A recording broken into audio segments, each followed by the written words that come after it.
মাইনাজনী চাওকচোন কি মৰম লগা। ৰ'ব আমি আহিছোঁ জোনালীহঁতৰ ঘৰত। উজনি আহিছোঁ বুলি গম পাই মাতিলে, তেনেতে ওলালোগৈ ঘৰ। তাই কৈ আছে আমি অহা বাবে খুব ভাল পাইছে হেনো আৰু ডাইনিঙত আমাৰ বাবে খুব ধুনীয়াকৈ চাহ জলপানৰ ব্যৱস্থা কৰিছে। চাহ খাই থাকোঁতে হঠাতে প্লেন বনিলে যে ঢেকীয়াখোৱা বৰ নামঘৰত এপাক দৰ্শন কৰিম বুলি। এয়া হৈছে জোনালীৰ ভাগিনীয়েক, বাৰ ছোৱালী। তাইৰ লগত অকণমান ধেমালি কৰিলোঁ। তাই খুব মৰম লগা। তাৰপিছত আমি বৰনামঘৰলৈ যাত্ৰা কৰিলোঁ আৰু গন্তব্যস্থান পালোহি। এয়া হৈছে মহাপুৰুষ শ্ৰী শ্ৰী মাধৱদেৱৰ দ্বাৰা স্থাপিত ঢেকীয়াখোৱা বৰনামঘৰ।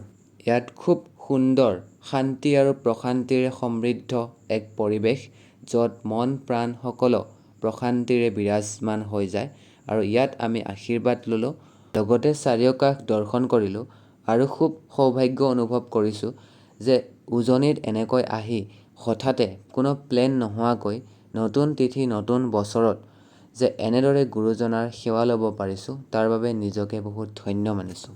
আৰু ঠিক এই চেগতে মই জোনালীক কৃতজ্ঞতা জ্ঞাপন কৰিব বিচাৰিছোঁ যে তাই আমাক ইমান ধুনীয়াকৈ বৰনামঘৰ দৰ্শন কৰোৱালে আৰু লগতে খুব সুন্দৰ ঘৰ এখন, য'ত খুৰা-খুৰী বা সকলোৱে খুব মৰমেৰে আমাক আতিথ্য প্ৰদান কৰিলে। এয়া আচলতে উজনিৰ মৰম মোৰ সদায় স্মৰণীয় হৈ থাকিব আৰু মাইনাজনী খুব মৰম লগা।